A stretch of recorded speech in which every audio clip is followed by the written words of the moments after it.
പ്രിയപ്പെട്ടവരെ, തിരുഷ്ടമിഴിലേക്ക് സ്വാഗതം. എവർക്കും ഈശ്വര കൃപയും സമാധാനവും. പിശാചിന് അവകാശപ്പെട്ട സ്ഥലങ്ങളെക്കുറിച്ചും വസ്തുക്കളുടെ മേൽ പതിയുന്ന പൈശാചിക സ്വാധീനത്തെക്കുറിച്ചൊക്കെയുള്ള സംഭാഷണം അവസാന ഘട്ടത്തിലേക്ക് പ്രവേശിക്കുകയാണ്. നാം സ്വാതന്ത്ര്യത്തിലേക്കാണ് വിളിക്കപ്പെടുന്നത്. എന്തുകൊണ്ടാണ് ഇത്തിരി സംഭാഷണം ആവശ്യമായിട്ട് വരുന്നതെന്ന് ചോദിച്ചാൽ, പ്രധാനപ്പെട്ട കാരണം നമ്മൾ സ്വതന്ത്രരാണ്, നമ്മുടെ മേലൊരു പൈശാചിക ശക്തിക്കും ആധിപത്യമില്ല എന്ന പരമമായ സത്യം നിങ്ങളുമായി പങ്കുവയ്ക്കാനാണ്. ഈ ലോകത്തായിരിക്കുമ്പോൾ പലപ്പോഴും നമുക്ക് ഭയമുണ്ട്. ചുറ്റുപാടുകളെ സംബന്ധിച്ച്, അദൃശ്യ സാന്നിധ്യങ്ങളെക്കുറിച്ച്, ഇരുട്ടിൽ മറഞ്ഞിരിക്കുന്ന പിശാചിനെക്കുറിച്ച് ഒക്കെ നാം ഭയചകിതരാണ്. പല വിധത്തിലുള്ള കഥകൾ അത്തരം ഭയത്തിന് അടിസ്ഥാനമായി നമ്മുടെ മുൻപിൽ അവതരിപ്പിക്കപ്പെട്ടിട്ടുണ്ട്. മിത്തുകളും കഥകളുമൊക്കെ നിറഞ്ഞ ഒരു ലോകത്താണ് നമ്മൾ ജീവിക്കുന്നത്. ഇത്തരം കഥകളിലൂടെയും മിത്തുകളിലൂടെയൊക്കെ കടന്നു വന്നിട്ടുള്ള പൈശാചികതര വിളയാട്ടങ്ങളെ സംബന്ധിച്ച് നമുക്ക് ബോധ്യം ഉണ്ടാകണം. ക്രിസ്തുവിൽ നാം വീണ്ടെടുക്കപ്പെട്ടു, പൈശാചിക ആധിപത്യം എന്നേക്കുമായി തകർക്കപ്പെട്ടു. അങ്ങനെ ഈ ലോകത്തിൻ്റെ അധികാരിയായ പിശാചിനെ ക്രിസ്തു കുരിശിൽ തോൽപ്പിച്ചു. നാം വീണ്ടെടുക്കപ്പെട്ടു എന്ന പരമമായ സത്യം നമ്മൾ അറിയണം. മാനവകുലത്തിൻ്റെ മേൽ ദൈവിക ആധിപത്യമാണുള്ളതെന്നും ആ സ്നേഹസാമ്രാജ്യത്തിൽ വസിക്കുന്ന നമ്മൾ ലോകത്തെയോ തിന്മകളെയോ ഭയപ്പെടേണ്ടതില്ലെന്നും നാം തിരിച്ചറിയണം. സുവിശേഷ പ്രഘോഷണം എന്ന പേരിൽ പലപ്പോഴും നാം കേൾക്കുന്നതെല്ലാം ഭയപ്പെടുത്തുന്ന കാര്യങ്ങളാണ്. ഒന്നുകിൽ വ്യാമോഹിപ്പിക്കുക, അല്ലെങ്കിൽ ഭയപ്പെടുത്തുക, അല്ലെങ്കിൽ നിങ്ങൾ പാപത്തിന് അടിമകളാണെന്ന് പറഞ്ഞ് പഠിപ്പിക്കുക. ഇത്തരത്തിലാണ് പലപ്പോഴും സുവിശേഷ പ്രഘോഷണങ്ങൾ നാട്ടിൽ കൊണ്ടാടപ്പെടുന്നത്. അത്തരത്തിലുള്ള സാഹചര്യത്തിൽ അതിനെതിരെ പറയാതിരിക്കുക എന്നാൽ ക്രിസ്തുവിലുള്ള വിമോചനത്തെ സംബന്ധിച്ച ബോധ്യത്തിൽ നിന്നും നാം മുഖം തിരിക്കുക എന്നാണ് അർത്ഥം. ആര് പറയുന്നു എന്നതിനേക്കാൾ പറയുന്നതിലെ കാമ്പന്ത് എന്നതിനെക്കുറിച്ചാണ് നമുക്ക് വ്യക്തമായ ബോധ്യം വേണ്ടത്. കത്തോലിക്കാ സഭയുടെ പ്രബോധനങ്ങൾ വിട്ട് പുറമേ നിന്ന് പഠനങ്ങൾ സ്വീകരിക്കുന്ന ഒരു രീതി പ്രധാനമായും സുവിശേഷ പ്രഘോഷകർ അവലംബിക്കുന്നുണ്ട്. ഒരു കത്തോലിക്ക പുരോഹിതൻ ഒരു കത്തോലിക്ക പ്രസിദ്ധീകരണം എന്ന നിലയ്ക്ക് ഒരു പുസ്തകം പ്രസിദ്ധീകരിക്കുമ്പോൾ അതിൽ പറഞ്ഞ പ്രധാനപ്പെട്ടൊരു കാര്യം, അശുദ്ധാത്മാക്കളെ സംബന്ധിച്ച് സഭയ്ക്കകത്ത് വേണ്ടത്ര പഠനങ്ങളില്ലാത്തതുകൊണ്ട് ക്രൈസ്തവമായ മറ്റു മാർഗങ്ങളെയാണ് ഞാൻ അവലംബിച്ചത്, സഭയ്ക്ക് പുറത്തുള്ള അറിവുകളാണ് ഞാൻ ഇതിനായിട്ട് വിനിയോഗിച്ചത് എന്നാണ്. വാസ്തവത്തിൽ ഒരു ഭീമാബദ്ധമാണ് ആ പറയുന്നതിൻ്റെ പിന്നിലുള്ളത്. കത്തോലിക്ക സഭയ്ക്ക് അറിവില്ലാഞ്ഞിട്ടോ പരിശുദ്ധാത്മാവിനാൽ നയിക്കപ്പെടാത്തത് കൊണ്ടോ അല്ല പൈശാചിക തിന്മകളെക്കുറിച്ചുള്ള പഠനങ്ങൾ സഭ പ്രോത്സാഹിപ്പിക്കാത്തത്. കാരണം തിന്മയെക്കുറിച്ചുള്ള അറിവ് ജ്ഞാനമല്ല. അതിൻ്റെ പുറകെ നമ്മൾ നടക്കേണ്ട കാര്യമില്ല. ഈ ലോകത്ത് പലവിധമായ അന്ധവിശ്വാസങ്ങളും പലവിധമായ അശുദ്ധ പ്രബോധനങ്ങളും നിലവിലുണ്ട്. അവയോടൊക്കെ തുലനം ചെയ്ത് സഭയുടെ പ്രബോധനത്തെ നോക്കുക എന്നത് തന്നെ മൗഢ്യമാണ്. അതുകൊണ്ട് നാം തിരിച്ചറിയേണ്ട ഒരു കാര്യം, കത്തോലിക്ക സഭ വ്യക്തമായി പഠിപ്പിക്കാത്ത കാര്യങ്ങളെക്കുറിച്ച് സഭയ്ക്ക് ഇതരമായ ഇടങ്ങളിൽ നിന്ന് നാം സ്വീകരിക്കുന്ന അറിവുകൾ വിശ്വാസത്തിനകത്തേക്ക് തിരികെ കയറ്റാനുള്ള ശ്രമങ്ങൾ അപകടകാരികളാണ്. കത്തോലിക്ക സഭ പ്രബോധനപരമായി പഠിപ്പിക്കാത്ത കാര്യങ്ങൾ ലോകത്തുണ്ടെങ്കിൽ, ഏതെങ്കിലും വിശ്വാസധാരകളുമായി ബന്ധപ്പെട്ടോ തത്വചിന്തയുമായി ബന്ധപ്പെട്ടോ ഉണ്ടെങ്കിലും അത് സഭയിലേക്ക്, വിശ്വാസത്തിലേക്ക് കടത്തിക്കൊണ്ടുവരുന്നത് യഥാർത്ഥ വിശ്വാസത്തെ നശിപ്പിക്കാൻ കാരണമാകുന്നെന്ന് മാത്രമാണ്. കോളിൻ വിൽസന്റെ ഒരു പുസ്തകത്തെ സംബന്ധിച്ചാണ് പ്രഘോഷകൻ പറയുന്നത്. ആ പുസ്തകം ഒരു സെക്കുലറായ പുസ്തകമാണെന്ന് അദ്ദേഹം സമ്മതിക്കുന്നു. അതിൽ പറയുന്ന കാര്യങ്ങളെ സംബന്ധിച്ചാണ് പറയുന്നത്. അവിടെയാണ് ചില പരീക്ഷണ നിരീക്ഷണങ്ങളിൽ മദ്യപിച്ച് ഇരുന്ന് മരിച്ചുപോയ കസേരയിലിരിക്കുന്ന വ്യക്തികൾ മദ്യപിക്കുന്നു, അത്തരത്തിലുള്ള കട്ടിലിൽ കിടക്കുന്നവർ കട്ടിൽ കിടന്ന് മരിക്കുന്നു, അഥവാ ആ വസ്തുക്കൾ ഉപയോഗിച്ചവർ അത് ഇവിടെ ഉപേക്ഷിക്കുമ്പോൾ, അല്ലെങ്കിൽ മരണശേഷം മറ്റുള്ളവർ ഉപയോഗിക്കാൻ തുടങ്ങുമ്പോൾ അവയിലൂടെ അതേ സ്വഭാവ വിശേഷങ്ങൾ പ്രകടമാകുന്ന നിലയ്ക്കാണ്. വാസ്തവത്തിൽ അതൊരു അബദ്ധമാണ് എന്നതിന് ഒരു തർക്കമില്ല. ശാസ്ത്രീയമെന്ന് പലപ്പോഴും വിവക്ഷിക്കപ്പെടുന്ന ഇത്തരം പഠനങ്ങൾ, സ്യൂഡോ സയൻസുകൾ, വിശ്വാസ സംബന്ധമായ വിഷയങ്ങളുമായി കൂട്ടിക്കലർത്തി വിശ്വാസത്തിനകത്ത് യാഥാർത്ഥ്യത്തെ നഷ്ടപ്പെടുത്തുന്ന രീതിയിലാണ്, സത്യവിശ്വാസത്തിനെതിരായ രീതിയിൽ പ്രയോഗിക്കുകയും അതൊക്കെ വിശ്വാസത്തിൻ്റെ ഭാഗമാണെന്ന് തെറ്റിദ്ധരിപ്പിക്കുകയും ചെയ്യുകയാണ് പലപ്പോഴും. അത്തരത്തിൽ പറയുന്ന കാര്യങ്ങളാണ് നെഗറ്റീവ് എനർജിയുമായി ബന്ധപ്പെട്ട കാര്യങ്ങൾ. തോട്ട് ഫീൽഡിനെ സംബന്ധിച്ച് പറയുന്ന എഡ്വേർഡ് റസ്സലിൻ്റെ പുസ്തകവും ഇതിനായിട്ട് ഉപയോഗിക്കുന്നുണ്ട്. ഇത്തരം വിശ്വാസധാരകൾ, ഇത്തരം ആശയധാരകൾ യഥാർത്ഥത്തിൽ വിശ്വാസവിരുദ്ധമായവയാണ്.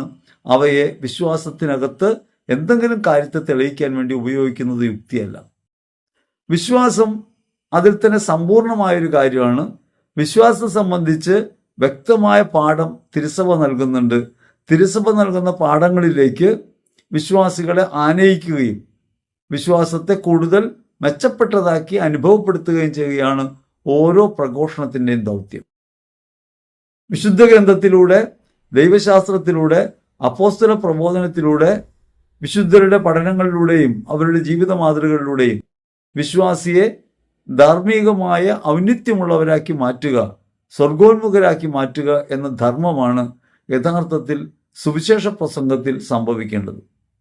അങ്ങനെ ക്രിസ്തുവിനെ കൂടുതൽ അറിയാനും ആഴത്തിൽ ക്രിസ്തുവിനെ അനുഭവിക്കാനും ആ അനുഭവത്തിൻ്റെ വെളിച്ചത്തിൽ ആനുകാലിക ലോകത്ത് ക്രിസ്തുവിൻ്റെ പ്രകാശം വരുത്താനും എങ്ങനെയാണ് ഒരു വിശ്വാസിക്ക് കഴിയേണ്ടത് എന്നതിനെ സംബന്ധിച്ച് വിശ്വാസിയെ ഉദ്ബോധിപ്പിക്കേണ്ട പ്രഘോഷകർ സഭേതരമായ തത്വചിന്തകളെയും കാഴ്ചപ്പാടുകളെയും വിശ്വാസത്തിൻ്റെ വഴിയിലേക്ക് കൂട്ടിയിണക്കി വിശ്വാസത്തെ യഥാർത്ഥത്തിൽ ദുഷിപ്പിക്കുകയാണ് ചെയ്യുന്നത് എന്ന കാര്യം പറയാതിരിക്കുന്നത് ശരിയല്ല. എനിക്കും നിങ്ങൾക്കും ഈ ലോകത്ത് വിശ്വാസം സംബന്ധിച്ചൊരു ദൗത്യമുണ്ട്, കടമയുണ്ട്.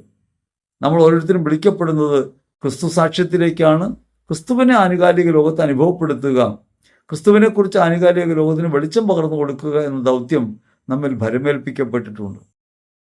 ഞാൻ ആരാണ്, എന്താണ്, ഏത് ഉന്നതനായ വ്യക്തിയാണ്, ആ നിലയ്ക്കെന്നുള്ള പരിഗണനയല്ല അവിടെ പ്രധാനമായിട്ടുള്ളത് വിശ്വാസി എന്ന നിലയ്ക്കുള്ള ബോധ്യമാണ്, വിശ്വാസി എന്ന നിലയ്ക്കുള്ള ദൗത്യമാണ്. ആ വിശ്വാസി എന്ന നിലയ്ക്കുള്ള ദൗത്യം നാം നിറവേറ്റുന്നതിന് വേണ്ടിയാണ് സഭ പ്രബോധനങ്ങളിലൂടെ നമ്മെ പഠിപ്പിക്കുന്നത്. ആ പ്രബോധനങ്ങൾ അർത്ഥവത്തല്ലെന്നോ അല്ലെങ്കിൽ ആ പ്രബോധനങ്ങൾ ശരിയല്ലെന്നോ പറയും വിധം ഏതെങ്കിലും തരത്തിൽ വ്യക്തിപരമായ അനുഭവങ്ങളോ അനുഭൂതികളോ സിദ്ധാന്തങ്ങളോ ഒരാൾ ഉയർത്തിക്കൊണ്ടുവന്നാൽ അയാൾ യഥാർത്ഥത്തിൽ സഭയെ നിഷേധിക്കുന്ന ആളായിട്ട് മാറിത്തീരും. പൈശാചിക തിന്മകളെക്കുറിച്ചുള്ള പഠനത്തിൻ്റെ പിന്നാലെ പായുമ്പോൾ സംഭവിക്കുന്ന ഒരു പ്രധാന പിഴവ്, അത് ഒരു വഴിതെറ്റലിലേക്ക് നയിക്കപ്പെടാൻ സാധ്യതയുണ്ട്. പൈശാചിക ശക്തികളെക്കുറിച്ച് ഒരാൾ പഠിക്കാൻ തുടങ്ങുമ്പോൾ അയാളുടെ ലോകം പൈശാചികതയുമായി ബന്ധപ്പെട്ട ഒന്നായിട്ട് മാറും. നന്മയെക്കുറിച്ചുള്ള അറിവ് നമ്മളെ നന്മയിലേക്ക് നയിക്കുന്നത് പോലെ തിന്മയെക്കുറിച്ചുള്ള അറിവ് എപ്പോഴും തിന്മയോട് ആഭിമുഖ്യമുള്ളവരാക്കി നമ്മെ മാറ്റും. കാണുന്നവയിലൊക്കെ തിന്മ കാണാൻ അത് പ്രേരണയായിട്ട് മാറും. കോളിൻ വിൽസന്റെ പുസ്തകത്തിൽ നിന്ന് പ്രഘോഷകൻ കണ്ടെടുത്തത് ചില പരീക്ഷണ നിരീക്ഷണങ്ങൾ അദ്ദേഹം അനുഭവിച്ചു എന്ന് പറയുന്ന കാര്യങ്ങളെ സംബന്ധിച്ച് വിവരണമാണ്. കസേരയിലിരുന്ന് മദ്യപിച്ച് ആത്മഹത്യ ചെയ്ത ഒരാളുടെ കസേര ഭൂമിയിൽ അവശേഷിക്കുന്നു. ആ കസേരയിലിരിക്കുന്നവരൊക്കെ ഇങ്ങനെ മദ്യപാനത്തിലേക്ക് വഴുതി വീഴുന്നു. വാസ്തവത്തിൽ ഇതൊരു അബദ്ധ പഠനമാണെന്ന് ചിന്തിക്കാൻ ഏറെയൊന്നും അന്വേഷിക്കേണ്ടതില്ല. കാരണം ഈ ഭൂമിയിൽ പലതും നമ്മൾ ഉപയോഗിക്കുന്നത് മുൻകാലത്ത് മറ്റുള്ളവർ ഉപയോഗിച്ച സ്ഥലവും വസ്തുക്കളും സാമഗ്രികളും ഒക്കെയാണ്. അവയൊക്കെ ഉപയോഗിക്കുമ്പോൾ പഴയവർ ചെയ്തതിൻ്റെ തുടർച്ച പ്രവൃത്തിയിലൂടെ വരുന്നു എന്ന് പറഞ്ഞാൽ നമ്മെ നയിക്കുന്നത് പ്രപഞ്ചമാണെന്ന് വരും. യഥാർത്ഥത്തിൽ ദൈവാത്മാവിൻ്റെ നിയോഗമനുസരിച്ച് നാം ഈ ഭൂമിയിൽ വരുന്നു. അങ്ങനെയാണല്ലോ നമ്മുടെ വിശ്വാസം. അങ്ങനെയാണ് നമ്മുടെ വിശ്വാസമെങ്കിൽ ദൈവം നമ്മെ ഭൂമിയിലേക്ക് വിട്ടിട്ടുള്ളത് തൻ്റെ പദ്ധതി അനുസരിച്ചാണെങ്കിൽ ആ പദ്ധതി നമ്മിൽ നിറവേറേണ്ടതുണ്ട്. ജെറമ്യാ പ്രവചനത്തിൽ 1-ാം അധ്യായത്തിൽ 5-ാം തിരുവചനം പറയുന്നുണ്ട്, അമ്മയുടെ ഉദരത്തിൽ വേരുപാകുന്നതിന് മുൻപേ ഞാൻ നിന്നെ അറിയുന്നു, നിന്നെക്കുറിച്ചുള്ള പദ്ധതി തയ്യാറാക്കുന്നത് ഞാനാണ്. അങ്ങനെ ദൈവിക പദ്ധതിയാണ് നമ്മുടെ ജീവിതമെങ്കിൽ ദൈവിക പദ്ധതിയായ നമ്മുടെ ജീവിതം എങ്ങനെയാണ് ഒരു കസേരയുടെ സാമീപ്യം മൂലം അല്ലെങ്കിൽ ഒരു കസേരയിൽ ഇരുന്നത് കൊണ്ട് മാറിത്തീരുക? ഇപ്പം നമ്മുടെ ജീവിതത്തിൽ നാം എടുക്കേണ്ട നിലപാടുകളെ സംബന്ധിച്ച് ദൈവം നമ്മെ ഉദ്ബോധിപ്പിക്കുകയും ദൈവത്തിൻ്റെ പ്രേരണയാൽ നാം ചരിക്കുകയും ചെയ്യണം. ഭൗതിക വസ്തുക്കൾ നമ്മിൽ സ്വാധീനം ചെലുത്തുന്നു എന്ന് പറയുന്നതും ഭൗതിക വസ്തുക്കളിൽ ഒരാൾ ഇരിക്കുകയോ ചരിക്കുകയോ കിടക്കുകയോ ഒക്കെ ചെയ്യുമ്പോൾ അയാൾക്കുണ്ടാകുന്ന അനുഭവങ്ങൾ അടുത്തു വരുന്നവരിലേക്ക് ബാധിക്കുമെന്ന് പറയുന്നത് യഥാർത്ഥത്തിൽ വിശ്വാസവിരുദ്ധമാണ്, ശാസ്ത്രവിരുദ്ധമാണ്, യുക്തിവിരുദ്ധമാണ്. കത്തോലിക്ക സഭയുടെ വിശ്വാസം യുക്തിയില്ലാത്തതല്ല. Faith seeking understanding.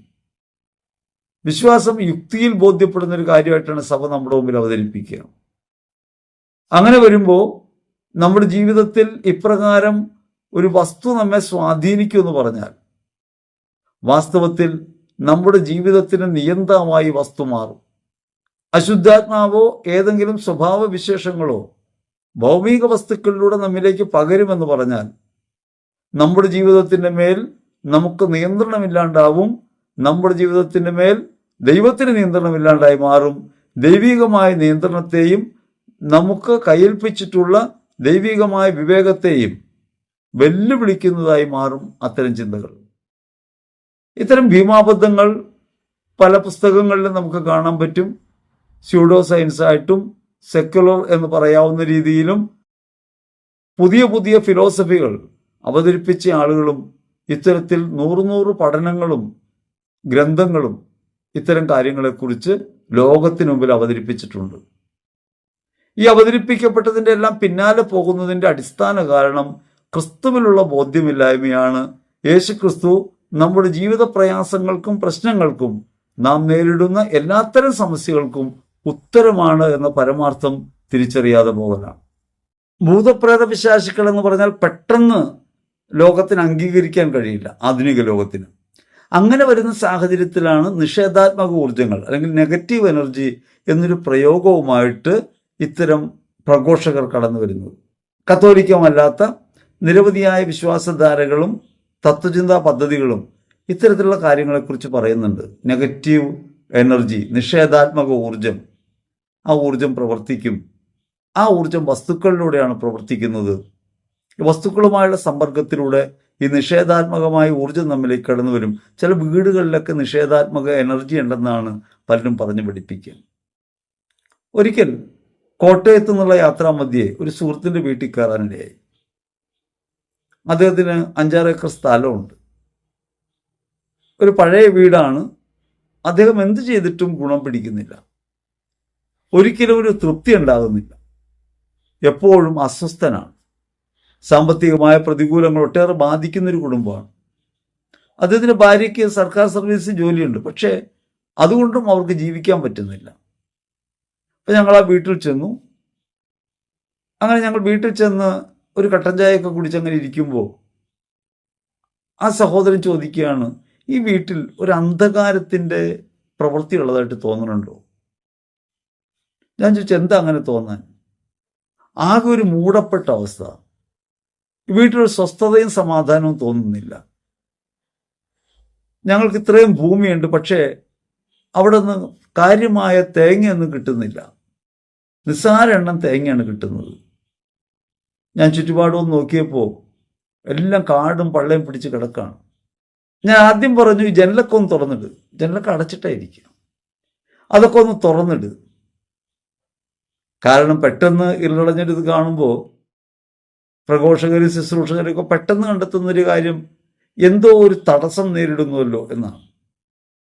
ഒരു പ്രധാന തടസ്സം കാറ്റും വെളിച്ചവും കയറാത്തതാണ്. തുറന്നിട്ടു.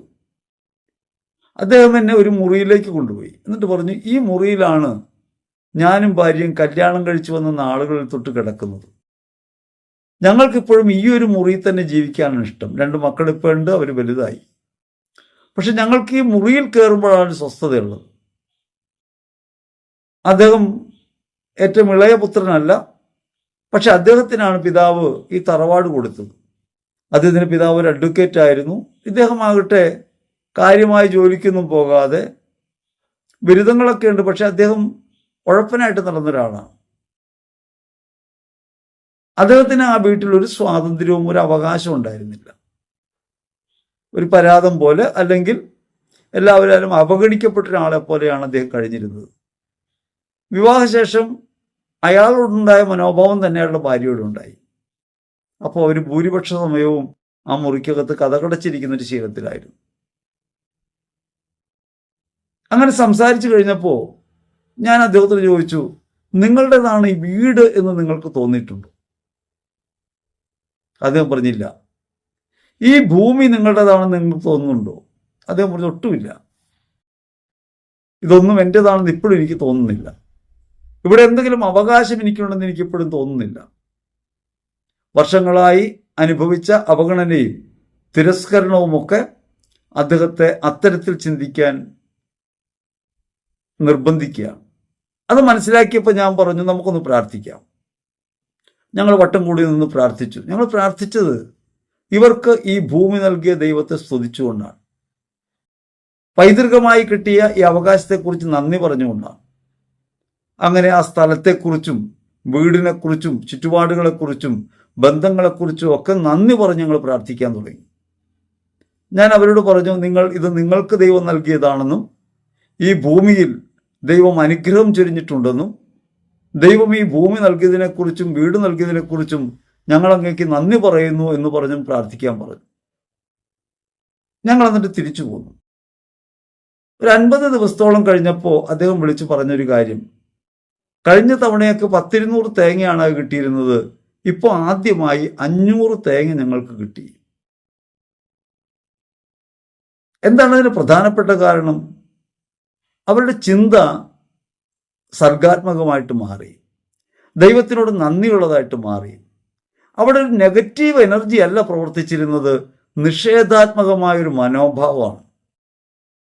നമ്മുടെ മനോഭാവങ്ങൾ നമ്മുടെ ജീവിത ചുറ്റുപാടുകളെ തടസ്സങ്ങളുള്ളതാക്കി മാറ്റും.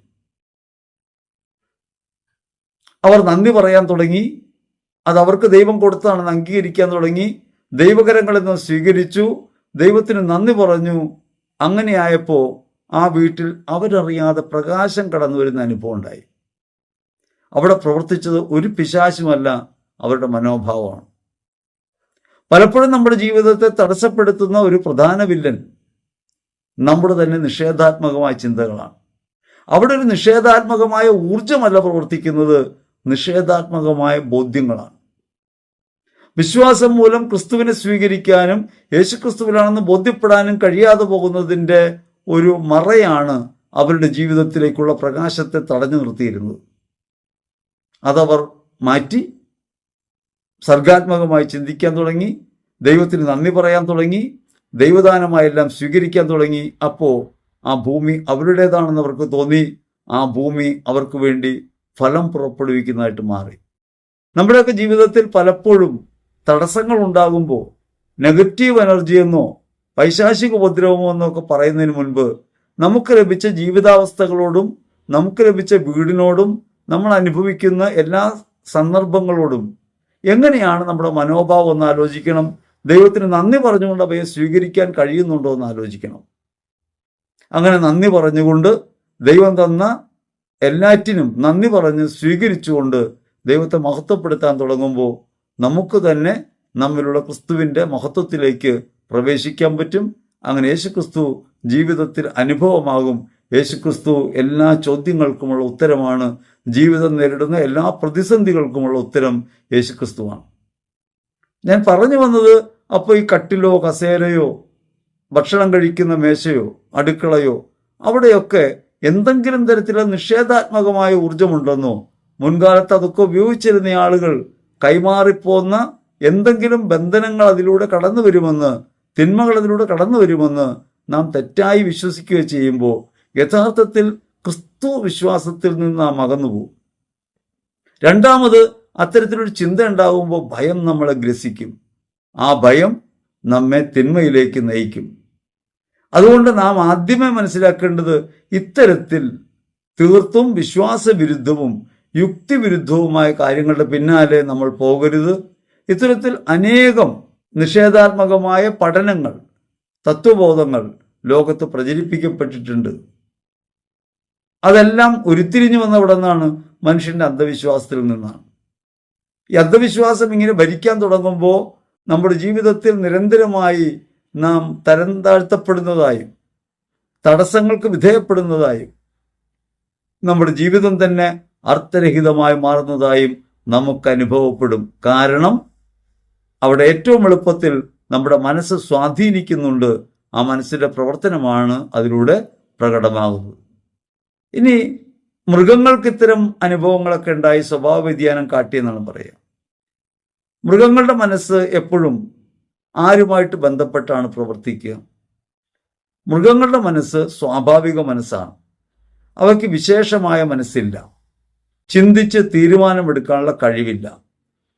റിഫ്ലക്സ് ആക്ഷനായിട്ട് അവർ പ്രവർത്തിക്കും. തീ കണ്ടാൽ അവർ ഭയന്നു മാറും, ശബ്ദം കേട്ടാൽ ഓടി ഒളിക്കും, അങ്ങനെയൊക്കെ അവർ ചെയ്തേക്കാം. അതെല്ലാം മറ്റുള്ളവരിൽ നിന്ന് രക്ഷപ്പെടാൻ വേണ്ടി ദൈവം കൊടുത്തിട്ടുള്ള സവിശേഷമായ സിദ്ധികൾ മാത്രമാണ്. ചിന്തിച്ച് ആലോചിച്ച് ഒരു തീരുമാനമെടുക്കാൻ മൃഗത്തിന് കഴിയില്ല. അങ്ങനെയുള്ള മൃഗത്തിൻ്റെ മനസ്സ്, കന്നുകാലികളുടെ മനസ്സ് ഒക്കെ സ്വാഭാവിക മനസ്സാണ്.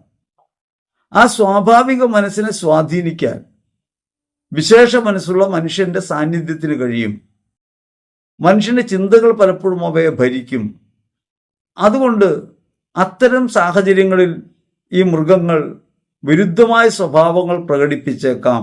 അത് യഥാർത്ഥത്തിൽ നമ്മുടെ മനസ്സിൻ്റെ വിശേഷ ശക്തി ഈ ജീവികളുടെ സ്വാഭാവിക മനസ്സിനെ ഭരിക്കുന്നത് കൊണ്ട് സംഭവിക്കുന്നതാണ്. അതുകൊണ്ടാണ് പിശാചിനെ കണ്ടിട്ട് പട്ടി ഓരിയിട്ടു എന്നൊക്കെ നമ്മൾ പറയുക. ഇല അനങ്ങിയാൽ ഓരിയിടും, നിലാവ് കണ്ടാൽ പട്ടികൾ ഓരിയിടാറുണ്ട്. കാരണം അവയൊക്കെ വരുന്ന ചെന്നായ്ക്കളിൽ നിന്നും കുറുക്കനിൽ നിന്നൊക്കെയാണ്. അപ്പം അതിൻ്റെ സ്വഭാവം അത് കാണിക്കാൻ സാധ്യതയുണ്ട്. മാത്രമല്ല, നമ്മൾ ഭയപ്പെടുമ്പോൾ നമ്മുടെ നായും ഭയപ്പെടും. അതിനത് തിരിച്ചറിയാൻ കഴിയും. നമ്മൾ അന്തരീക്ഷത്തിൽ ഭയപ്പാടോടെ നോക്കുമ്പോൾ നമ്മിലൂടെയാണ് ഈ പറഞ്ഞ ജീവി പുറത്തേക്ക് നോക്കുന്നത്. ആ ജീവിയും ഈ ഭയന്ന് ശബ്ദമുണ്ടാക്കാൻ സാധ്യതയുണ്ട്. അത് പിശാചിനെ കണ്ടിട്ടാണ് തെറ്റിദ്ധരിക്കേണ്ട. അവിടെ നമ്മുടെ മനസ്സ് ഈ പറഞ്ഞ സ്വാഭാവിക മനസ്സിൻ്റെ മേൽ ആധിപത്യം പുലർത്തുകയും അവ നാം അനുഭവിക്കുന്ന അതേ അസ്വസ്ഥതകൾ അനുഭവിക്കാനും ഇടയാവും. മാനസികമായി സംഭവിക്കാവുന്ന ഒരു കാര്യമാണ്. ഇത് വിശ്വാസബന്ധമായ വിഷയമല്ല കേട്ടോ. വിശ്വാസബന്ധമായ വിഷയത്തിൽ ഈ കാര്യങ്ങളെക്കുറിച്ച് ചർച്ച ചെയ്യേണ്ട കാര്യമില്ല. കാരണം നാം ഓരോരുത്തരും ദൈവത്താൽ പ്രത്യേകം തിരഞ്ഞെടുക്കപ്പെട്ടവരും അയക്കപ്പെട്ടവരും നിയോഗിക്കപ്പെട്ടവരുമാണ്. നമ്മുടെ ജീവിതം ക്രിസ്തുവിലാണ് എന്ന പരമാർത്ഥം തിരിച്ചറിയാതെ പോകുമ്പോഴാണ് ഇത്തരത്തിൽ ശക്തികളെ സംബന്ധിച്ച ഭയം നമുക്കുണ്ടാകും. ഇനി നിഷേധാത്മകമായ ഊർജം എന്ന ചിന്ത പടർന്നു വരാനുള്ള പ്രധാന കാരണം, ഇന്നത്തെ കാലത്ത് ഇരുട്ടത്ത് പിശാചിരിക്കുന്നു എന്ന് പറഞ്ഞാൽ അത് അത്ര പെട്ടെന്ന് മനസ്സിലാവില്ല. വെളിച്ചമുണ്ടാകുന്നു, സുരക്ഷിതമായ വീടുകൾ ഉണ്ടാകുന്നു, ജനനിബിഡമാകുന്നു നമ്മുടെ ചുറ്റുപാടുകൾ. അതൊക്കെ കൊണ്ട് പണ്ടുണ്ടായിരുന്നത് പോലെ എവിടെയെങ്കിലും പനയിലോ പാലയിലോ ഒക്കെ യക്ഷിയുണ്ടെന്ന് പറഞ്ഞാൽ അത് എളുപ്പത്തിൽ മനസ്സിലാവില്ല. കേരളത്തിൽ പാലമരത്തിനെയാണ് നമുക്ക് പലപ്പോഴും ഭയം. അതിൽ യക്ഷിയുണ്ടെന്നാണ് നമ്മൾ കേട്ടിട്ടുള്ളത്. അതുകൊണ്ട് പാലയുടെ അടുത്തുകൂടി നടന്നു പോകുമ്പോൾ നമുക്ക് രാത്രി ഭയം ഉണ്ടാവും. എന്നാൽ ഉത്തരേന്ത്യയിലോ തമിഴ്നാട്ടിലേക്കൊക്കെ ചെന്നാൽ പാലയ്ക്ക് പകരം വാളംപുളിയാണ്. പ്രത്യേകിച്ചും ഉത്തരേന്ത്യയിൽ അവിടെ പ്രേതാത്മാക്കൾ വസിക്കുന്നത് പുളിമരത്തിലാണെന്നാണ് ചിന്ത. അതുകൊണ്ട് പുളിമരങ്ങളുടെ ചുവടെ നടന്നു പോകുമ്പോൾ അവർ ഭയക്കും. അപ്പം നമ്മൾ തിരിച്ചറിയേണ്ട ഒരു കാര്യം, ഇത് മാനസികമായി നമ്മുടെ മനോനിലയുമായി ബന്ധപ്പെട്ട കാര്യമാണ്. വസ്തുക്കൾ എന്തെങ്കിലും തരത്തിലുള്ള പൈശാചിക സ്വാധീനം ചെലുത്തുന്നത് കൊണ്ടല്ല. നമ്മുടെ മനസ്സ് ഇത്തരമൊരു സ്വാധീനത്തെ നിരന്തരം ഭയക്കുന്നു. അത് വസ്തുക്കളിൽ നമ്മൾ ആരോപിക്കുന്നു. അങ്ങനെ ആരോപിക്കുന്നത് കൊണ്ട് നമ്മളത് അനുഭവിക്കുന്നു. യഥാർത്ഥത്തിൽ നമ്മുടെ മനസ്സാണ് ഇത്തരം കാര്യങ്ങളെ നിയന്ത്രിക്കുന്നത്, അല്ലെങ്കിൽ ഇത്തരം അനുഭവങ്ങൾക്ക് കാരണമായിട്ട് മാറുന്നത്. ഇതെന്നും മനുഷ്യനുള്ള ചിന്തയാണ്. മനുഷ്യൻ കാണാത്ത കാര്യത്തെ, അറിയാത്ത കാര്യത്തെയൊക്കെ ഭയപ്പെടും, പ്രകൃതി ശക്തികളെ ഭയപ്പെടും. അതുകൊണ്ട് എഫെസോസുകാർക്ക് ലേഖനം എഴുതുമ്പോൾ വിശുദ്ധ പൗലോസ് പറയുന്നുണ്ട്, അന്ന് ഈ ലോകത്തിന്റെ ഗതി പിന്തുടർന്നും അനുസരണക്കേടിന്റെ മറയിൽ പ്രവർത്തിക്കുന്ന അന്തരീക്ഷ ശക്തികളുടെ അധീശനെ അനുസരിച്ചുമാണ് നിങ്ങൾ നടന്നിരുന്നത്. എഫെസ്യർ 2:2 പറയുകയാണ്. അപ്പോൾ നിങ്ങൾ മുൻകാലത്ത് ഇങ്ങനെ അന്തരീക്ഷ ശക്തികളെ ഭയപ്പെട്ടിരുന്നു, അവയുടെ അധീശനെ ഭയപ്പെട്ടിരുന്നു. അങ്ങനെ വിധേയപ്പെട്ടാണ് നിങ്ങൾ കഴിഞ്ഞിരുന്നത്. ക്രിസ്തുവിന് മുമ്പുള്ള കാര്യത്തെക്കുറിച്ചാണ് ഈ പറയുന്നത്. ഈ അന്ധത ദൈവത്തെ അറിയാതെ പോകലാണ്, ക്രിസ്തുവിനെ തിരിച്ചറിയാതെ പോകലാണ്. ദൈവമല്ലാത്തവയെ സേവിക്കുന്നതിലേക്ക് അത് നമ്മെ നയിക്കും. ഇപ്പോൾ നിങ്ങൾ ദൈവത്തെ അറിയുന്നു, അതിനുമുപരി ദൈവം നിങ്ങളെ അറിയുന്നു. അതിനാൽ ബലഹീനങ്ങളും വ്യർത്ഥങ്ങളുമായ അന്തരീക്ഷ ശക്തികളുടെ അടുത്തേക്ക് തിരികെ പോകാൻ നിങ്ങൾക്ക് എങ്ങനെ കഴിയും? എഫെസ്യർ 4:9 സ്ലീഹ ചോദിക്കുകയാണ്, എന്ത് അവയുടെ സേവകരാകാൻ വീണ്ടും നിങ്ങൾ ആഗ്രഹിക്കുന്നുവോ? ഒരിക്കൽ കൂടി അവയുടെ സേവകരാകാൻ നിങ്ങൾ ആഗ്രഹിക്കുന്നുവോ? പൈശാചിക തിന്മകളുടെ സ്വാധീനത്തെക്കുറിച്ചും പ്രാപഞ്ചികമായ വസ്തുക്കളിലൂടെയുള്ള തിന്മയുടെ സ്വാധീനത്തെക്കുറിച്ചും ഒക്കെ ചിന്തിക്കുമ്പോൾ നാം ഈ ചോദ്യം ഹൃദയത്തിൽ ഓർക്കണം, എന്ത് ഒരിക്കൽ കൂടി അവയുടെ സേവകരാകാൻ നിങ്ങൾ ആഗ്രഹിക്കുന്നുവോ? സെക്കുലറായ പഠനങ്ങളെയും തത്വചിന്തകളെയും ഒക്കെ കുറിച്ച് ആലോചിക്കുമ്പോൾ നമ്മൾ ഹൃദയത്തിൽ ഓർക്കേണ്ട ഒരു കാര്യം അതാണ്. പ്രപഞ്ചത്തിന്റെ മൂലപദാർത്ഥം യേശുവാണ്. വിശുദ്ധ യോഹന്നാൻ സുവിശേഷം ആരംഭിക്കുമ്പോൾ 1:3 പറയുന്നുണ്ട്, അവനെ കൂടാതെ ഒന്നും ഉണ്ടായിട്ടില്ല. അതായത് മൂലപദാർത്ഥം യേശുവാണ്. ഏത് പദാർത്ഥത്തിനകത്തും യേശു തന്നെയാണ്. പ്രപഞ്ചത്തിന്റെ മൂലപദാർത്ഥം യേശുവാണ്. സൃഷ്ടപ്രപഞ്ചം ഒന്നാകെ അവനിൽ സമന്വയിക്കപ്പെട്ടിരിക്കുന്നു. ക്രിസ്തുബന്ധത്തിലാണ് സൃഷ്ടപ്രപഞ്ചം ഒന്നാകെ.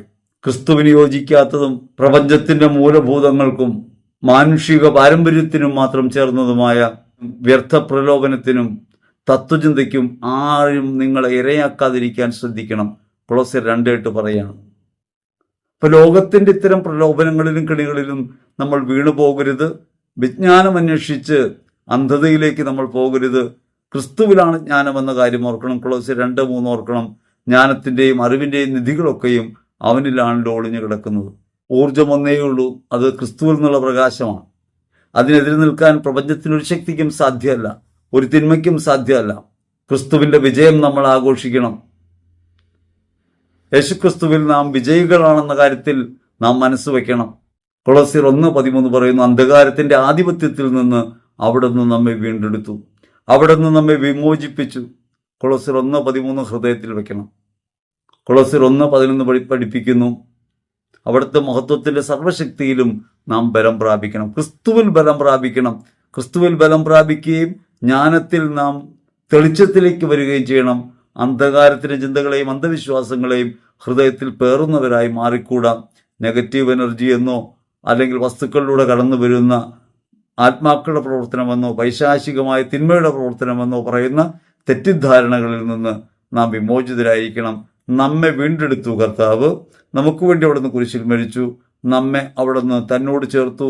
ഉദ്ധാനത്തിന്റെ മഹത്വത്തിൽ ഈ ലോകത്ത് ജീവിക്കാൻ വേണ്ടിയാണ്. അതുകൊണ്ട് പ്രപഞ്ചത്തിന്റെ മൂലഭൂതങ്ങൾക്ക് നാം മരിച്ചു കഴിഞ്ഞിരിക്കുന്നുവെന്നും ക്രിസ്തുവിലുള്ളവയാണ് നാം കാണേണ്ടതെന്നും ഉന്നതത്തിലേക്ക് നോക്കുന്ന ജീവിതം നയിക്കാൻ നാം കഴിയണമെന്നും വചനം നമ്മോട് പറയാം. വെഞ്ചരിക്കുമ്പോൾ ആശീർവദിക്കുമ്പോൾ ഒരു വസ്തു വിശുദ്ധീകരിക്കപ്പെടും. വസ്തു വിശുദ്ധീകരിക്കപ്പെടുന്നത് നമ്മെ സംബന്ധിച്ചാണ്. കാരണം ഓരോ വെഞ്ചരിപ്പും ഓരോ ആശീർവാദവും കൗതാശികതയിലേക്ക് തിരിഞ്ഞിരിക്കുന്നു. നമ്മുടെ ജ്ഞാനസ്നാനം ഉണർത്തുകയാണ്. നമ്മുടെ ജ്ഞാനസ്നാനത്തെ ഉണർത്തുകയാണ്. ഞാനിത് പറഞ്ഞപ്പോൾ ഒരു സഹോദരൻ ചോദിക്കുകയുണ്ടായി, എപ്പോഴും നിങ്ങൾ ജ്ഞാനസ്നാനത്തെ ഉണർത്തുന്നു എന്ന് പറയുന്നുണ്ടല്ലോ, എന്താണ് സംഭവം? നാം മാമോദീസ സ്വീകരിച്ചവരാണ്. മാമോദീസ സ്വീകരിച്ചവരാണെന്നും വിമോചിതരാണെന്നുമുള്ള ബോധ്യത്തിലല്ല പലപ്പോഴും നമ്മൾ ജീവിക്കുന്നത്. നമ്മൾ ജീവിക്കുന്നത് മാനുഷിക ബലഹീനതകളിലും ലോകത്തിൻ്റെ ഉയർച്ച താഴ്ചകളിലും കെട്ടപ്പെട്ടുകൊണ്ടാണ്. അവിടെ യഥാർത്ഥത്തിൽ ക്രിസ്തുവിൽ നാം വീണ്ടെടുക്കപ്പെട്ടവരാണെന്നും അവനിൽ വിമോചിതരാണെന്നും ദൈവത്തിൻ്റെ ആത്മാവ് നമ്മുടെ അകമേ വസിക്കുന്നുവെന്നുമുള്ള നിരന്തരമായൊരു ബോധ്യം നമുക്കുണ്ടാകണം, ഒരു ഉണർവ് നമുക്കുണ്ടാകണം. തിമോത്തിയോസിന് എഴുതിയ 2-ാം ലേഖനത്തിൽ 1-ാം അധ്യായത്തിൽ 6-ാം തിരുവചനത്തിൽ ശ്ലീഹ പറയുന്നുണ്ട്, നിനക്ക് ലഭിച്ച ദൈവകൃപ, ദൈവിക വരം ഉജ്ജ്വലിപ്പിക്കണമെന്ന് നീ ആഗ്രഹിക്കണം. എൻ്റെ കൈവപ്പിലൂടെ, ഈ കൈവപ്പിലൂടെ ഈ ബോധ്യതലം ഉയരുകയും അങ്ങനെ യഥാർത്ഥത്തിൽ ദൈവികമായ കൃപാവരത്തിൻ്റെ അനുഭവത്തിലേക്ക് നമുക്ക് ഉയർന്നു വരാൻ കഴിയുകയും ചെയ്യും. അതുകൊണ്ടാണ് മാമോദീസയെ ഉണർത്തുന്നു എന്ന് പറയുന്നത്. മാമോദീസ വഴി ദൈവത്തിൻ്റെ പരിശുദ്ധാത്മാവ് നമ്മിലുണ്ട്. ആത്മാവ് സ്ഥിരമായി നമ്മിൽ വസിക്കുന്നു. അങ്ങനെ ആത്മാവ് നമ്മിൽ വസിക്കുമ്പോഴും ഈ ആത്മാവ് അകമയുണ്ടെന്ന ബോധ്യം നമുക്കുണ്ടാകുന്നില്ലെങ്കിൽ നമുക്ക് അത് അനുഭവത്തിലേക്ക് കൊണ്ടുവരാൻ പറ്റില്ല. അനുഭവം നമ്മുടെ അറിവുമായി ബന്ധപ്പെട്ടാണ്, അവബോധവുമായി ബന്ധപ്പെട്ടാണ്. അവബോധവുമായി ബന്ധപ്പെട്ട് യഥാർത്ഥമായ അറിവിലേക്ക് തിരിച്ചു വരുമ്പോഴാണ് നാം അഭിഷേകമുള്ളവരായിട്ട് മാറുക. അഭിഷേകം പുറമേ നിന്ന് വരാവുന്ന ഒരു കാര്യമല്ല. ക്രിസ്തു എന്നിലെന്ന പരമാർത്ഥം ഞാൻ തിരിച്ചറിയുകയും ക്രിസ്തുവിലാണ് ജീവിതമെന്ന് ഞാൻ തിരിച്ചറിയുകയും ചെയ്യുന്ന സ്ഥലത്താണ് നമുക്ക് അഭിഷേകമുണ്ടാകുക. ഞാനല്ല, എന്നിൽ ക്രിസ്തു ജീവിക്കുന്നുവെന്ന ഒരു അനുഭവം ഉണ്ടാകുക. മാമോദീസ വഴി ആത്മാവിൻ്റെ സഹവാസം നമ്മിലുണ്ട്, എന്നാൽ അനുഭവതരമാകുന്നത് ഒരു അവബോധത്തിലൂടെയാണ്. ഈ അവബോധം ജ്വലിപ്പിക്കുന്ന പ്രവൃത്തിയെക്കുറിച്ചാണ് ഉണർത്തുക എന്ന് പറയുന്നത്.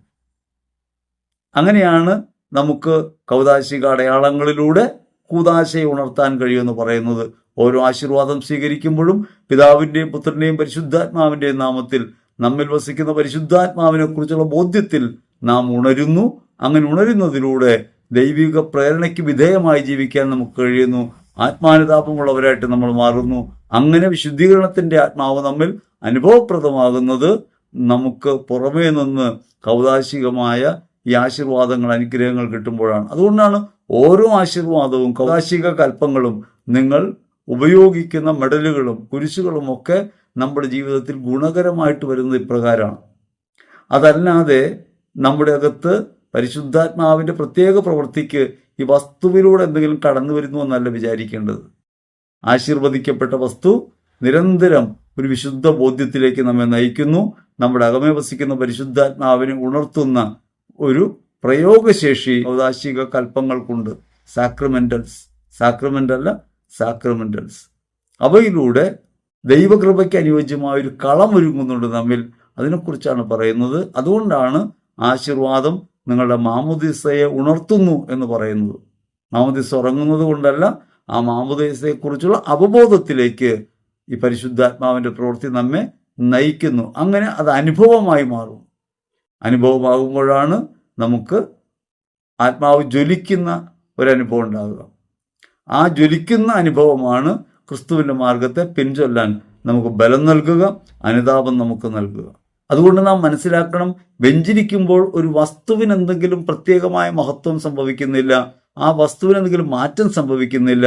ആ വസ്തു വിശുദ്ധ വസ്തുവായിത്തീരുന്നു എന്നതിനർത്ഥം ആ വസ്തു ഒരു കൗദാശിക കൽപ്പം, ആശീർവാദം ആയി മാറുന്നു. കൗദാശിക കൽപ്പത്തിലൂടെ ഒരു ആശീർവാദമായി മാറുന്നു. ആ ആശീർവാദം നമ്മിലുള്ള മാമോദീസയെ ഉണർത്തുന്നു. അങ്ങനെ മാമോദീസ ഉണരുമ്പോൾ നമ്മൾ സ്വാഭാവികമായും ക്രിസ്തു അനുഭവത്തിലേക്ക് മുൻപോട്ട് പോകുന്നു.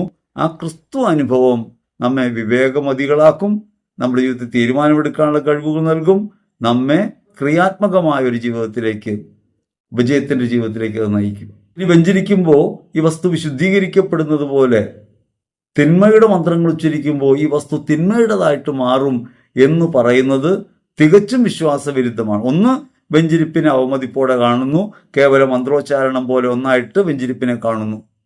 വെഞ്ചരിപ്പ് ദൈവത്തിൻ്റെ ആശീർവാദമാണ്.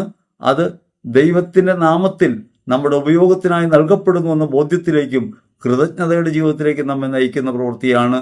അത് ഒരു മന്ത്രോച്ചാരണവുമായി തുലനം ചെയ്യുന്നു. അങ്ങനെ വിശ്വാസത്തെ കേവലമായ മന്ത്രവാദവുമായി ബന്ധപ്പെട്ട ഒന്നാക്കി മാറ്റുന്നു. അല്ലെങ്കിൽ വിശ്വാസത്തിൻ്റെ അനുഷ്ഠാനങ്ങളിലൂടെ കടന്നു വരുന്ന ഒരു വെഞ്ചരിപ്പിനെ കേവലം ഒരു മന്ത്രവാദത്തിലെ മന്ത്രം ചൊല്ലൽ പ്രവൃത്തിയുമായിട്ട് കൂട്ടിയോജിപ്പിക്കുന്നു. അങ്ങനെ ക്രിസ്തു രഹസ്യങ്ങൾക്ക് വിരുദ്ധമായിട്ടും സഭാപ്രബോധനങ്ങൾക്ക് വിരുദ്ധമായിട്ടും ഇത്തരം പഠനങ്ങൾ മാറിത്തീരുന്നു. ഇത് നമ്മൾ തിരിച്ചറിയണം. അതാണ് അതിലെ പെശക്. ആ പെശക് പറയുമ്പോൾ നമ്മൾ ഒരാളെ കുറ്റം പറയുകയാണെന്നല്ല വിചാരിക്കുന്നത്. ഇത് ഒരാളുടെ പ്രശ്നമല്ല, ഒരു പ്രഘോഷകന്റെ പ്രശ്നമല്ല. നമ്മളിപ്പോൾ എടുത്തതൊരു പ്രഘോഷണമാണ്. പക്ഷേ നിരവധിയായ പ്രഘോഷണങ്ങൾ ഇത്തരത്തിൽ വരുന്നുണ്ട്. ഇങ്ങനെ മന്ത്രങ്ങൾ ചെല്ലുമ്പോൾ വസ്തുക്കളിലേക്ക് തിന്മകൾ കടന്നു വരും എന്ന് ചിന്തിക്കുന്ന അനേകർ, യഥാർത്ഥ മന്ത്രവാദവും ആഭിചാരവും ചെയ്യുന്നവർ വിശ്വസിക്കുന്നത് പോലെയുള്ള വിശ്വാസം യഥാർത്ഥ വിശ്വാസികളായ ക്രിസ്ത്യാനികൾക്കകത്തേക്ക് കടന്നു വരുന്നു. അത് കടത്തിവിടുന്ന പ്രഘോഷകർ അനവധിയായിട്ടുണ്ട്. അത് ഒരാളുടെ മാത്രം പ്രശ്നമല്ല. വാസ്തവത്തിൽ ഇത് സത്യവിരുദ്ധമാണെന്നും വാസ്തവവിരുദ്ധമാണെന്നും വിശ്വാസവിരുദ്ധമാണെന്നും തുറന്നു പറഞ്ഞില്ലെങ്കിൽ ആധുനിക സമൂഹം നമ്മെ അവഹേളിക്കും. ഇപ്പോഴും അന്ധകാരത്തിൻ്റെ യുഗത്തിൽ ജീവിക്കുന്നവരായിട്ട് കണക്കാക്കും. നമ്മുടെ തന്നെ ആത്മരക്ഷയ്ക്ക് വിഘാതമായിട്ട് മാറുകയും ചെയ്യും. അതുകൊണ്ടാണ് ഇതിനെക്കുറിച്ച് പറഞ്ഞുകൊണ്ടിരിക്കുന്നത്. അല്ലാതെ ഒരു പുരോഹിതനോ ശുശ്രൂഷകനോ അങ്ങനെ ചെയ്യുന്നതിനെക്കുറിച്ച് പറഞ്ഞ് ആക്ഷേപിച്ച് സമയം പാഴാക്കുന്നില്ലെന്നാണ് അർത്ഥം. വിശ്വാസികളെ സ്വാതന്ത്ര്യത്തിലേക്ക് നയിക്കുക എന്നുള്ളതാണ് ഓരോ സുവിശേഷ പ്രഘോഷകന്റെയും ദൗത്യം. ക്രിസ്തുവാകുന്ന പ്രകാശത്തിലേക്ക് നയിക്കുക, അവൻ്റെ ജീവിതത്തിൽ അന്ധകാരത്തിനെതിരായി നിലകൊള്ളാൻ അവനെ പ്രാപ്തനാക്കുക. അങ്ങനെ എഫെസ്യർ 6:10 മുതൽ 17 വരെയുള്ള തിരുവചനങ്ങൾ നമുക്ക് അനുഭവമാക്കുക.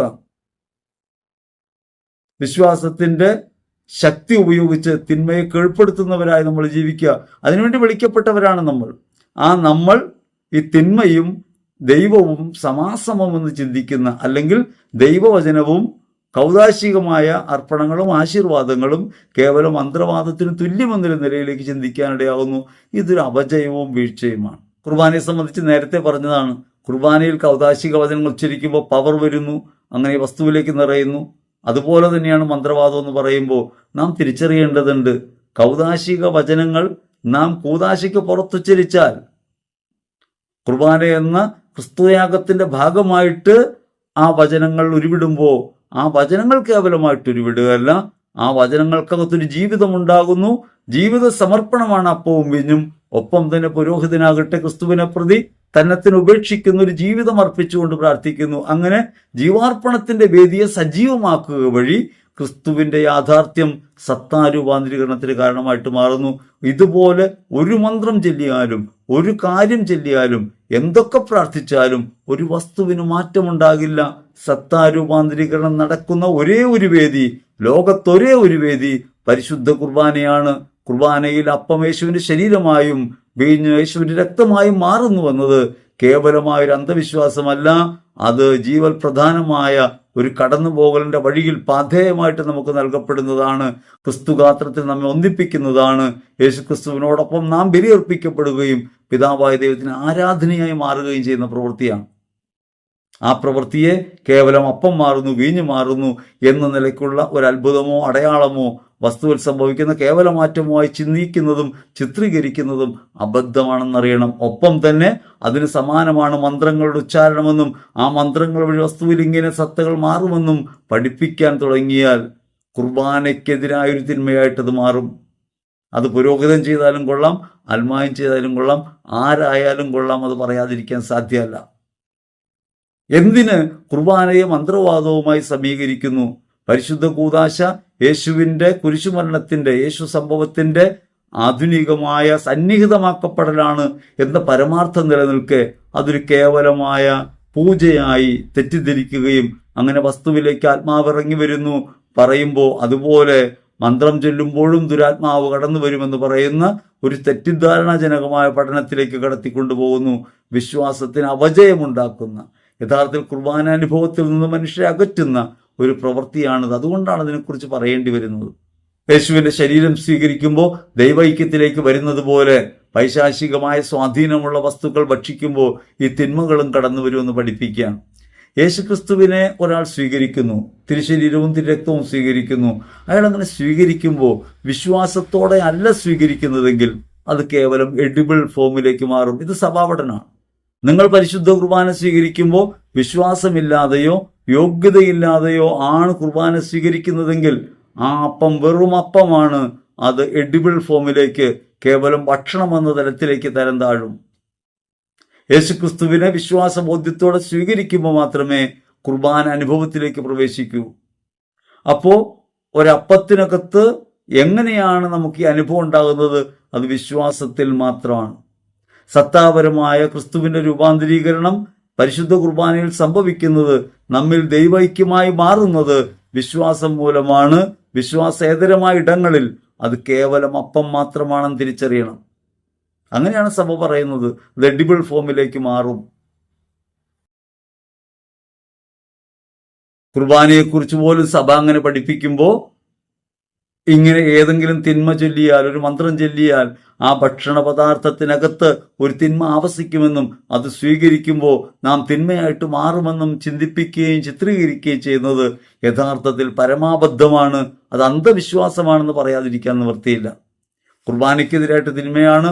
ഒപ്പം തന്നെ ഒരു അന്ധവിശ്വാസത്തിന്റെ പടുകുഴിയിലേക്ക് ഒരു വിശ്വാസിയെ, സാധാരണ വിശ്വാസിയെ, ഒരു പാവപ്പെട്ട മനുഷ്യനെ തള്ളിയിടുന്ന പ്രവൃത്തിയാണത്. അതുകൊണ്ട് ക്ഷുദ്ര വസ്തുക്കൾ ഭക്ഷിക്കുമ്പോൾ നമ്മിലേക്ക് തിന്മയുടെ ശക്തി, തിന്മയുടെ പവർ വരുമെന്നാണ് പറയണേ. തിന്മയ്ക്ക് അങ്ങനെ ഒരു പവറില്ല, തിന്മയ്ക്ക് അങ്ങനെ ഒരു ശക്തിയില്ല. തിന്മ നിരായുധമാക്കപ്പെട്ടു. അവൻ പ്രലോഭകനാണ്. നിരാശയിലേക്കും അസ്വസ്ഥതയിലേക്കും നമ്മെ നയിക്കാൻ പ്രലോഭന കാരണമായിട്ടാണ് തിന്മയിന്ന് വരുന്നത്. ഭയമായും നിരാശയായും അന്ധവിശ്വാസമായും വരുന്ന ആ പൈശാചിക തിന്മയ്ക്ക് കൊടപിടിക്കുന്നവരായി വിശ്വാസ പ്രഘോഷകർ മാറിത്തീരരുത് എന്നാണ് നമ്മൾ പറയുന്നത്. അതല്ലാതെ ഏതെങ്കിലും ഒരു വ്യക്തിയെ അടച്ചാക്ഷേപിക്കാനോ അയാൾ ശരിയല്ലെന്ന് പറയാനോ വേണ്ടിയല്ല നമ്മളിത് ഉപയോഗിക്കുന്നത്. നിരവധി പേരുടെ പ്രഘോഷങ്ങൾ ഇത്തരത്തിൽ വരുന്നുണ്ട്. ഒരാളെ ഉദ്ദേശിച്ച് മാത്രമല്ല, ഇത്തരത്തിലുള്ള ഏത് പ്രഘോഷണത്തെയും നാം നേരിട്ട് എതിർക്കേണ്ടതുണ്ട്. അത് വിശ്വാസ വിരുദ്ധമാണെന്ന് ലോകസമക്ഷം വിളിച്ചു പറയേണ്ടതുണ്ട്. അലമാരയിൽ മന്ത്രവാദം ചെയ്ത് തകിട് വെച്ചിട്ടാണ് കുടുംബ ദാമ്പത്യ തകർച്ച ഉണ്ടാകുന്നത്. പേഴ്സിനകത്ത് 11 വർഷമായി പതിയിരിക്കുന്ന പിശാച്, ചുരിദാറിൽ പതിയിരിക്കുന്ന പിശാച്, ഇങ്ങനെ വസ്തുക്കൾ സമ്മാനമായി കിട്ടിയപ്പോൾ അവയിലൂടെ കടന്നു വന്ന പിശാച്, ജ്യൂസ് കുടിച്ചപ്പോൾ അതിലൂടെ കലങ്ങി വന്ന മന്ത്രം, വശീകരണ മന്ത്രം, ഇങ്ങനെയൊക്കെ ലോകത്ത് നിലനിൽക്കുന്ന പല അന്ധവിശ്വാസങ്ങളും, സൗന്ദര്യലഹരി എന്ന ശങ്കരാചാര്യരുടെ പുസ്തകത്തിൽ ഇങ്ങനെ നിരവധിയായ ചിത്രീകരണങ്ങളുണ്ട്. പലതരത്തിലുള്ള ചക്രങ്ങളൊക്കെ വരച്ചാൽ വശീകരിക്കാൻ കഴിയുമെന്നൊക്കെ, അതിനെക്കുറിച്ചൊക്കെ ആദ്യകാലങ്ങളിൽ പഠിച്ചതാണ്. അതിലൊന്നും ഒരു കാര്യമില്ലെന്ന് മനസ്സിലായി. ഇതൊന്നും യുക്തിക്ക് നിരക്കുന്നതല്ല, വിശ്വാസത്തിന് നിരക്കുന്നതല്ല, സത്യത്തിന് നിരക്കുന്നതല്ല എന്ന് മനസ്സിലായി. ഒരു കാലത്ത് അന്ധരായിരുന്ന മനുഷ്യർ അറിവില്ലായ്മയുടെ കാലങ്ങളിൽ ലോകശക്തികളിൽ ആശ്രയിക്കുകയും അന്തരീക്ഷ ശക്തികളുടെ അധിപനെ ആരാധിക്കുകയും ചെയ്തിരുന്ന കാലത്ത് അവർ ഉണ്ടാക്കിയ കാര്യങ്ങളാണ് ഇവയെല്ലാം. അവയെല്ലാം മൗഢ്യമാണെന്ന് തിരിച്ചറിഞ്ഞ് ക്രിസ്തുവാകുന്ന സത്യവെളിച്ചത്തിലേക്ക് പ്രവേശിക്കാൻ നമുക്കിടയായിട്ടുണ്ടെങ്കിൽ ആ സഭയോട് വിശ്വസ്തത പുലർത്തി ജീവിക്കാൻ നമുക്ക് കഴിയണം. സഭയുടെ പ്രബോധനങ്ങളിൽ അടിയുറയ്ക്കണം. ഒരിക്കലും ഇത്തരം പ്രശ്നങ്ങളിൽ കുടുങ്ങിക്കിടപ്പുണ്ടെന്നാ പറയുക. അങ്ങനെ കുടുങ്ങിക്കിടക്കുന്ന അനേകർ ഇങ്ങനെയുള്ള മന്ത്രവാദം ക്ഷുദ്രശക്തികളൊക്കെ എടുക്കാൻ പണിക്കന്മാരെ വിളിക്കുന്നുണ്ട്. ആ പണിക്കന്മാർ റെക്കമെൻഡ് ചെയ്യുന്ന അച്ഛന്മാർ വരെ ഉണ്ട്. അവർ വന്ന് സാധനം എടുത്താൽ ഞാൻ പ്രാർത്ഥിക്കാൻ വരാം എന്ന് പറയുന്നവർ. ഇത്തരത്തിലുള്ള അനേകർ തെറ്റിദ്ധാരണപ്പെട്ട് വീണുപോയ മനുഷ്യരെന്ന് മാത്രം മനസ്സിലാക്കിയാൽ മതി. അല്ലാതെ ഒരാളെയും കുറ്റം വിധിക്കേണ്ട. തെറ്റിദ്ധാരണപ്പെട്ടു പോയവർ, അവർ അന്ധരെ നയിക്കുന്ന അന്ധരാണ്. അത്തരത്തിലുള്ള അന്ധതയെക്കുറിച്ച് നമുക്ക് പറയാതിരിക്കാൻ സാധ്യമല്ല. നമ്മൾ ഒരാളെക്കുറിച്ച് ഇങ്ങനെ പറയുമ്പോൾ ഏതെങ്കിലും വ്യക്തിയെക്കുറിച്ച് മാത്രം പറയാനല്ല. അപ്പനാണ് തെറ്റ് ചെയ്യുന്നതെങ്കിൽ അപ്പനോട് പറയണം, അപ്പ ചെയ്യുന്ന പെശകണ്ടെന്ന് പറയണം. അതിൽ അപ്പം കുറവ് കാണേണ്ട കാര്യമില്ല, മക്കള് അതിൽ അസ്വസ്ഥപ്പെടേണ്ട കാര്യമില്ല. അത് പറയുന്നതിന് എന്താ കുഴപ്പം? അതൊരിക്കലും ഒരാളെ നശിക്കാനോ, ആരാണ് അറിവിൽ പൂർണ്ണർ, ആരാണ് ഏറ്റവും നല്ല അറിവുള്ളവർ, അങ്ങനെയൊന്നുമില്ല. അപ്പോൾ പറയുന്ന കാര്യങ്ങൾ സത്യസന്ധമാണെന്ന് പരിശോധിക്കാൻ സഭ എന്ത് പറയുന്നു എന്ന് കൂട്ടി വായിച്ചു നോക്കിയാൽ മതി. ഇത് ലോകം പറയുന്ന അറിവുകൾ അന്ധവിശ്വാസത്തിലേതാണെന്ന് പരിശോധിച്ചാൽ മതി. അവ നമ്മെ നയിക്കുന്നത് ഒരു അന്ധതയിലേക്കാണോ സ്വാതന്ത്ര്യത്തിലേക്കാണോ എന്ന് പരിശോധിച്ചാൽ മതി. അങ്ങനെ പരിശോധിച്ച് തെറ്റുകളിൽ നിന്ന് നമുക്ക് വിമോചനം പ്രാപിക്കാൻ കഴിയണം. ഇത്തരം അന്ധവിശ്വാസങ്ങളിൽ കുടുങ്ങിപ്പോകരുത് എന്ന് മാത്രമാണ് നിങ്ങളോട് ഇതിലൂടെ പറയുന്നത്. ഇനി ഒരു നാണം കെട്ട കാര്യം പറയാം. ഒരിക്കലും പറയാൻ പാടില്ലാത്ത, ഒരു പ്രഘോഷകനും പറയാൻ പാടില്ലാത്തൊരു കാര്യം. ഒരു പണിക്കർ വന്ന് ഒരു വീട്ടിൽ നിന്ന് 4 പ്രാവശ്യം കൂടോത്രമെടുത്ത കാര്യം പറയാം. ഇപ്പൊ ഏതിലാ വിശ്വസിക്കണേ? കർത്താവായ യേശുമിശിഹായിലാണോ, കൂടോത്രത്തിലാണോ, പണിക്കലിലാണോ? ആ വിചാരക്രിയകളും എടുക്കലും എന്ന് പറയുന്നത് സമാനമായ പ്രവൃത്തിയാണ്. എന്നിട്ട് പണിക്കിന് പറഞ്ഞെന്ന് പറയണേ, എവിടെ ഇരുന്ന് ചെയ്താലും ഗേറ്റ് പൂട്ടിയാൽ ഇത് ചെല്ലിനോടത്ത് ചെല്ലും, അയച്ചാൽ ഈ ശക്തി. ഏത് നിലയ്ക്കാണ് ഇത് ക്രൈസ്തവ വിശ്വാസവുമായിട്ട് യോജിച്ചു പോകുന്നത്? ഭീമാബദ്ധങ്ങളിലേക്ക് ചെന്നപ്പെടുന്നതിൻ്റെ അടയാളം നീ കാണുന്നില്ലേ?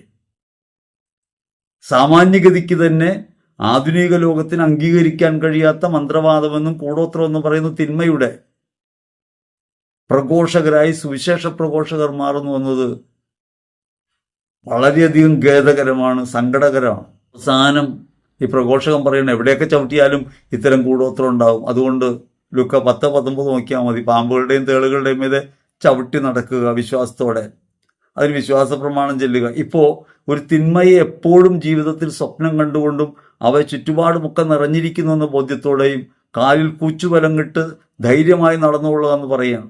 ഇത്രയും ഭയപ്പെടുത്തലൊക്കെ നടത്തിയിട്ട് ധൈര്യമായിട്ട് നടന്നുകൊള്ളുക എന്ന് പറയാം.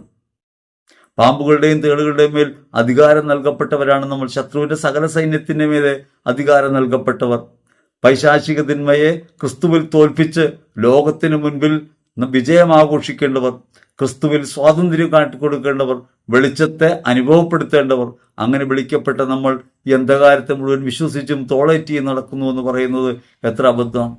ഇനി ഇങ്ങനെ എന്തെങ്കിലും കൂടോത്രം കിട്ടിയാൽ വിശ്വാസ പ്രമാണം ചൊല്ലി അതെടുക്കുക, ഒഴുക്കുന്ന നീരിൽ ഒഴുക്കുക. പണ്ട് പറയും ഒഴുക്കുള്ള നീരിൽ കളയുക. മന്ത്രവാദി പറയുന്ന വാക്കാ. പഠിച്ച് എവിടെയാണ് നമ്മൾ എത്തിക്കൊണ്ടിരിക്കണേ?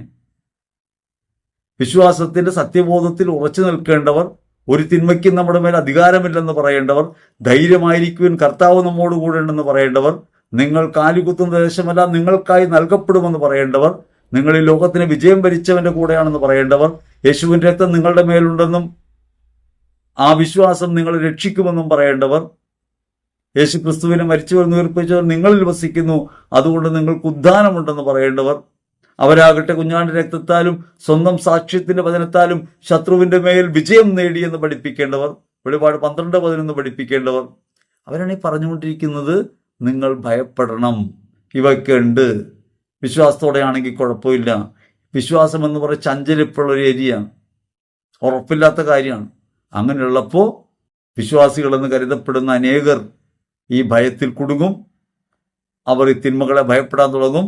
അവർ വിശ്വാസ പ്രമാണം ചൊല്ലി കിട്ടുന്ന തകിടെടുക്കും, എന്നിട്ട് ഒഴുകുന്ന നീരി കൊണ്ട് കളയും. അങ്ങനെ മന്ത്രവാദത്തിന്റെ തുടർച്ചക്കാരായി സുവിശേഷ പ്രഘോഷകർ മാറും. ഈ അബദ്ധത്തെക്കുറിച്ചാണ് നമ്മൾ പറയണത്. അല്ലാതെ ഒരാളോടും വ്യക്തിപരമായൊരു വിരോധമോ ഒരകലമോ ആരെങ്കിലും ഇടിച്ചു താഴ്ത്തണമോ എന്ന് വിചാരിച്ചിട്ടല്ല. പറഞ്ഞ് എവിടെ എത്തി? പറഞ്ഞ് മന്ത്രവാദം എടുത്ത് വിശ്വാസ പ്രമാണം ചൊല്ലി, അവർ മന്ത്രം ചെല്ലുന്നതിന് പകരം നിങ്ങൾ വിശ്വാസ പ്രമാണം ചൊല്ലി ഒഴുകുന്ന നീരിൽ കളയുക. അതേ പ്രവൃത്തികൾ തന്നെ തുടരുക. അതല്ലെങ്കിൽ പള്ളിയുടെ കുരിശിൻ്റെ അടിയിലിടുക. നിങ്ങൾ ആലോചിച്ച് നോക്കണം. തിന്മ എന്ന് പറയുന്ന ഒരു ശക്തിയെ, ഒരു അധമതയെ, പ്രലോഭകനെ തിരിച്ചറിഞ്ഞ് ജീവിതത്തിൽ നിന്ന് അവനെ അകറ്റി നിർത്താൻ, ക്രിസ്തുവിൽ ഐക്യപ്പെട്ട് ജീവിക്കാൻ വിളിക്കപ്പെടുകയും കൂദാശയായി മാറ്റപ്പെടുകയും ചെയ്തവരാണ് നമ്മൾ. മാമുദീസയിൽ നാം ഓരോരുത്തരും ഒരു കൂദാശയാണ്. ഓൺഗോയിങ് പ്രോസസ്സിലാണ്. പൗരോഹിത്യം ഒരു കൂദാശയാണ്, ജീവിക്കുന്ന കൂദാശയാണ്. ആ കൂദാശയ്ക്കകത്തു നിന്ന് ഈ അന്ധത പരത്തുന്നവരായി നമ്മൾ മാറുന്നുവെങ്കിൽ പിശാചിന്റെ കയ്യിലെ ചട്ടുകങ്ങളായി നമ്മൾ മാറിക്കൊണ്ടിരിക്കുന്നു എന്നാണ് മനസ്സിലാക്കേണ്ടത്. അതുകൊണ്ട് അന്ധവിശ്വാസങ്ങളിൽ നിന്ന് വിമോചനം പ്രാപിക്കാൻ കഴിയണം. ഒഴുകുന്ന വെള്ളത്തിൽ ഒഴുക്കിക്കളയാനല്ല പിശാചിനെ ക്രിസ്തു തോൽപ്പിച്ചു എന്ന പരമമായ ബോധ്യത്തിൽ, യേശുവിൻ രക്തത്തിൽ തളിക്കപ്പെട്ടവരും വിളിക്കപ്പെട്ടവരും എന്ന ബോധ്യത്തിൽ അതിജീവിക്കാൻ നമുക്ക് കഴിയണം. ക്രിസ്തുവിൽ വീണ്ടെടുക്കപ്പെട്ട നമുക്ക് ഒരു തിന്മയെ സംബന്ധിച്ചും ഭയം വേണ്ട. പാമ്പുകളുടെയും തേളുകളുടെയും മീതെ ചവിട്ടി നടക്കാൻ അധികാരപ്പെടുത്തിയവനാണ് കൂടെയുള്ളത്. അതുകൊണ്ട് ക്രിസ്തുവിൽ വിമോചിതരാണെന്നും ഒരു തിന്മയ്ക്കും നമ്മുടെ മേൽ അവകാശമില്ലെന്നും ഒരു വസ്തുവിലൂടെയും അവൻ നമ്മിൽ പ്രവേശിക്കില്ലെന്നും തിരിച്ചറിഞ്ഞ് ജീവിക്കാൻ നമുക്ക് കഴിയണം. അങ്ങനെ വിശ്വാസത്തിന്റെ ഉറപ്പിൽ ലോകത്തെ ഭയപ്പെടാതെ ക്രിസ്തുവിനെ ഭയപ്പെട്ട് ജീവിക്കാൻ നമുക്ക് കഴിയുമ്പോഴാണ് യഥാർത്ഥ വിശ്വാസ ജീവിതം നയിക്കാൻ നമുക്ക് കഴിയുക. സുവിശേഷ വെളിച്ചം നമുക്കൊരുക്കേണ്ട പാതയതാണ്. ആ ഒരു ബോധ്യം ലോകമെമ്പാടും പരത്താൻ, വിശ്വാസത്തിന്റെ സ്വാതന്ത്ര്യം പ്രഘോഷിക്കാൻ, ക്രിസ്തുവിന്റെ കുരിശുമരണം വഴി പിശാചിന്റെ മേൽ അവൻ നേടിയ വിജയത്തെ ജീവിതം കൊണ്ട് ആഘോഷിക്കുന്നവരായി മാറാൻ ദൈവം നമ്മെ സമൃദ്ധമായി അനുഗ്രഹിക്കട്ടെ എന്ന് ഹൃദയപൂർവ്വം പ്രാർത്ഥിക്കുന്നു. ആമേൻ.